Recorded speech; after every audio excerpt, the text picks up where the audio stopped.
माननीय नानाजी देशमुख का जीवन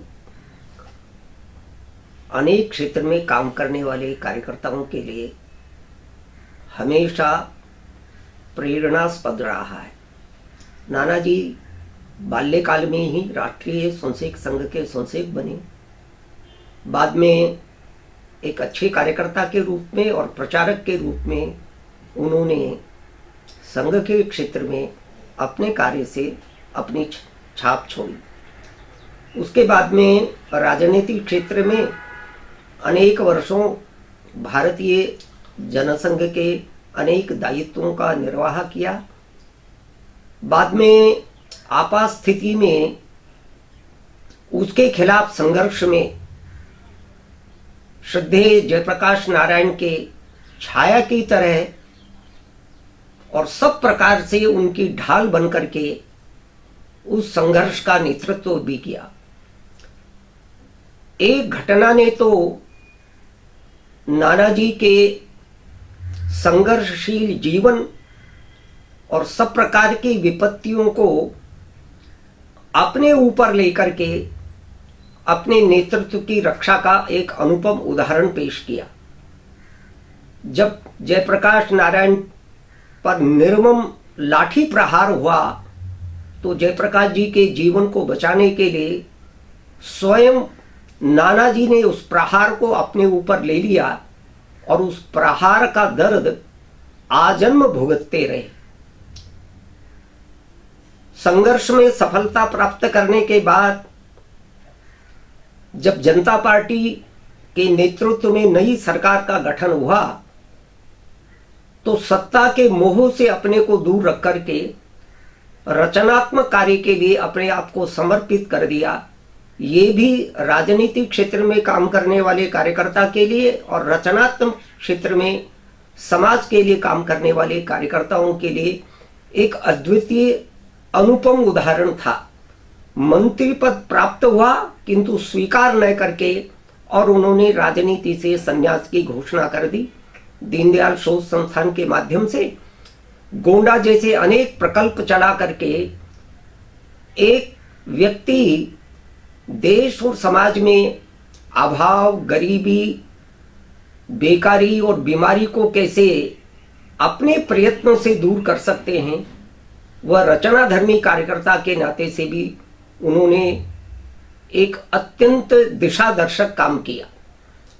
इस प्रकार से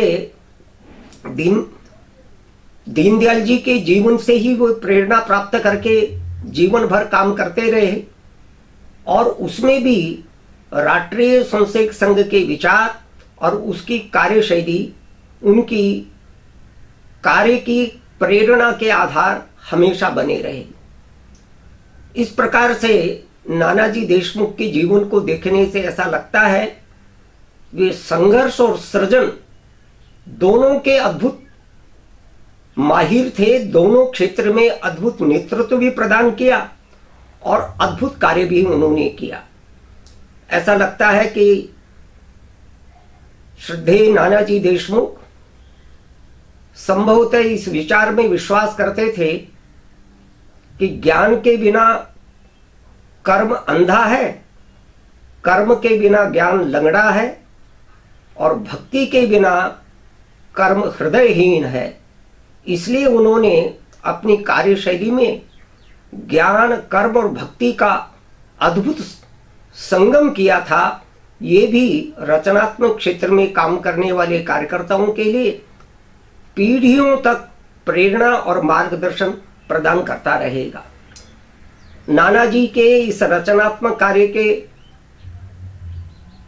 सब क्षेत्रों के लोगों ने, किसी भी विचार को मानने वाले लोग हों, भूरी भूरी प्रशंसा की है। पूर्व राष्ट्रपति स्वयं अब्दुल जे कलाम उनके कार्य को देखने के लिए गए तो उन्होंने अनेक जगहों पर इस बात का उल्लेख किया कि रचनात्मक विकास का काम कैसे किया जा सकता है। इसको अगर सीखना और समझना हो तो नानाजी के प्रकल्प को देखने के लिए जाना चाहिए। नानाजी के इस जीवन से और कार्य से समाज जीवन में और संगठन के क्षेत्र में अनेक कार्यकर्ताओं ने प्रेरणा प्राप्त की है। मान्यवर अश्विनी कुमार जी भी नानाजी के प्रारंभ से ही अनन्य सहयोगी रहे हैं।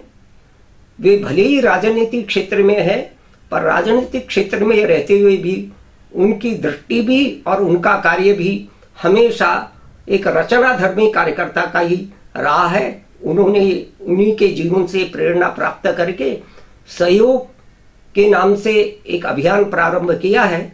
उनके उस काम को भी मेरी शुभकामना है।